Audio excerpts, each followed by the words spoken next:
Bonjour les amis, l'histoire que je vais vous raconter aujourd'hui est vraie, d'abord elle est authentique et elle s'est passée à Rennes où régulièrement les Rennais remettent à la tête de la ville des socialos alliés avec des écolos et donc l'ineffable maire de Rennes, Nathalie Appéré, celle qui a une tête de bonne sœur et celle qui raconte que tout y va bien, que l'enrichissement multiculturel c'est vachement bien, que ça fait du bien à sa ville et tout, et qu'elle est drôlement contente d'y vivre, celle qui ne veut pas du Tour de France parce que c'est quelque chose de sexiste qui fait pas du bien à la planète.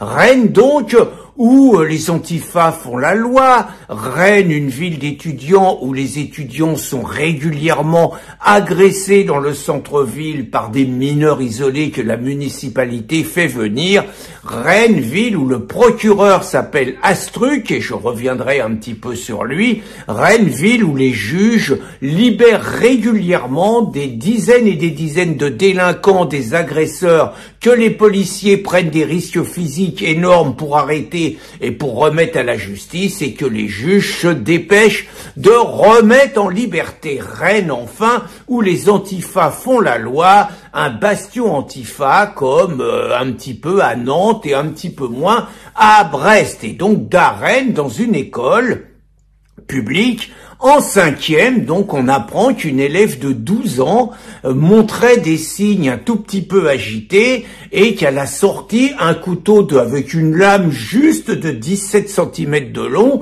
et qu'elle a dit qu'aujourd'hui elle se sentait un peu énervée et qu'elle avait envie de tuer quelqu'un et de faire comme ça s'était passé à Arras, une jeune fille fort sympathique, donc, dont on apprend qu'elle est née en France, elle est donc française, il n'y a pas de problème, on apprend qu'elle est l'aînée de 4 enfants, on apprend que ses parents sont d'origine mongole, donc il n'est pas sûr qu'elle ait crié à la Akbar après, on n'en sait rien, hein, on va être prudent, on ignore son prénom, donc on peut penser que c'est pas un prénom français, parce qu'en général, quand quelqu'un qui porte un prénom français fait une bêtise, on balance tout de suite le prénom, et quand c'est un prénom étranger, on ne le balance pas.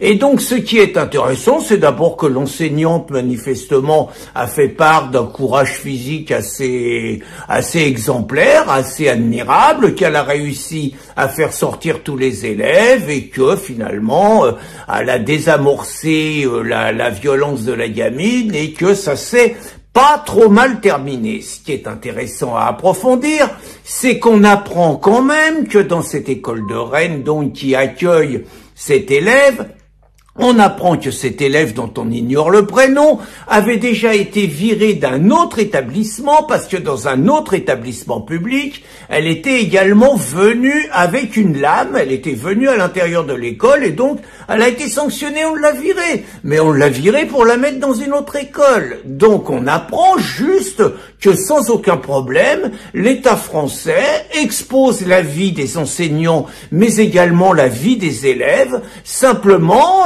en tolérant dans une école publique une tarée de 12 ans, une psychopathe, sans prendre les dispositions nécessaires et qu'on continue à le scolariser comme si rien n'était. C'est la première chose qui fait réagir. La deuxième chose qui fait réagir, c'est que les psys sont rentrés en action. Oh là, les psys, c'est du sérieux. Les psys, c'est des mecs qui vous racontent qu'un assassin, il est jamais coupable parce que quand il tue, il avait pas de discernement au moment de l'action. Vous voyez, c'est le nouveau truc. Donc, il peut avoir tué plein de personnes, il n'y avait pas de discernement, donc c'est pas lui. Vous voyez, ils ont fait le coup avec l'assassin de Sarah Halimi, hein, un meuse, raciste contre les juifs et tout. Ben, ils ont dit qu'au moment de tuer, il avait pas de discernement. Tu parles. Donc, c'est le nouveau truc des psys. Et là, les psys, ils ont décidé donc que la personne, il fallait l'interner. Ah ben c'est une bonne nouvelle. Mais il fallait pas l'interner pour protéger les autres élèves. Il fallait pas l'interner pour protéger les enseignants. Il fallait pas l'interner pour protéger le personnel scolaire. Non, non. Il fallait l'interner parce qu'elle est dangereuse pour elle-même. Ah ben ça change tout. C'est ce que nous a expliqué dans une conférence de presse inoubliable notre grand copain, le procureur de Rennes, Astruc. Vous savez, Astruc, c'est ce procureur qui a condamné, qui a demandé et obtenu 4 mois de prison ferme pour un jeune militant patriote qui avait organisé pacifiquement, je dis bien pacifiquement, un rassemblement devant une médiathèque où des drag queens lisaient des histoires d'enfants aux enfants. Manif pacifiste, 4 mois de prison ferme. On préférera ne pas comparer avec les multirécidivistes Chance pour la France qu'on sont à 15, 20, 30 interpellations, signalements au casier judiciaire, agressions, violences, coups de couteau et qui sont remis en liberté. Là, le mec, 4 mois. Alors, il n'est pas en tôle parce qu'il a fait appel, il n'a pas été jugé en comparution immédiate, mais pour vous dire un tout petit peu le 2 poids, 2 mesures. Et ce qui est encore plus intéressant à commenter, c'est que dans le même temps, ce genre d'histoire ne se produit pas qu'à Rennes. Partout, les enseignants font remonter des menaces d'élèves musulmans, des menaces de mort, soit parce qu'ils font voir des tableaux qui plaisent pas, soit parce qu'ils font un cours d'histoire qui plaisent pas. Bref, les profs appellent au secours, les profs ont peur, les profs ont le syndrome Samuel Paty ou Dominique Bernard, et naturellement, les vaillants syndicats enseignants et les remarquables associations de parents d'élèves sont vent debout, mais contre l'extrême droite qui, paraît-il, serait en train d'infiltrer l'école. Alors ça a commencé par une autre de nos grandes copines, Sophie Gigot. Donc Sophie Gigot, celle qui voulait, une prof de philo qui voulait emmener ses élèves visiter la jungle de Calais et qui a déposé plainte contre Patrick Jardin, paraît-il, parce qu'il l'aurait, selon elle, il l'aurait menacé, ce qui est complètement pipeau, et Sophie Gigot qui, juste la veille, et c'est dans le Nord, à Arras, hein, juste la veille de l'assassinat de l'enseignant Dominique Bernard, faisait une tribune dans un journal local, je sais pas si c'est pas Nord Littoral ou un machin comme ça, faisait une tribune en expliquant la dangerosité de l'extrême droite. Les syndicats enseignants qui sont vent debout, non pas contre les menaces que subissent les enseignants, mais contre le fait que Parents Vigilants est rentré dans l'école puisqu'ils ont présenté des candidats aux dernières élections de parents d'élèves, qu'ils ont eu des élus, et donc ils disent que c'est terrible, que c'est la haine qui rentre à l'école, que ça n'a pas sa place dans la République et tout.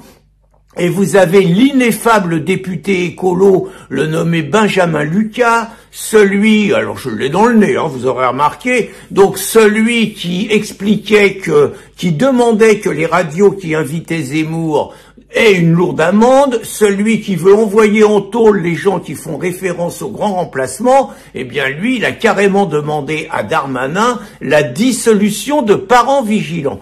Donc vous voyez la réalité de cette gauche, la réalité de ces parasites, l'incapacité de l'État à protéger les Français, c'est-à-dire qu'on livre des parents, on livre la vie des élèves, on livre la vie des enseignants à des psychopathes complètement tarés, qui ont tous des couteaux, on fouille rien et tout, et dans le même temps, ceux qui sont censés protéger la sécurité de nos élèves, ceux qui sont censés défendre un petit peu l'école, n'ont rien d'autre à faire que de cibler de manière totalitaire les parents d'élèves d'Éric Zemmour et une prétendue offensive de l'extrême droite.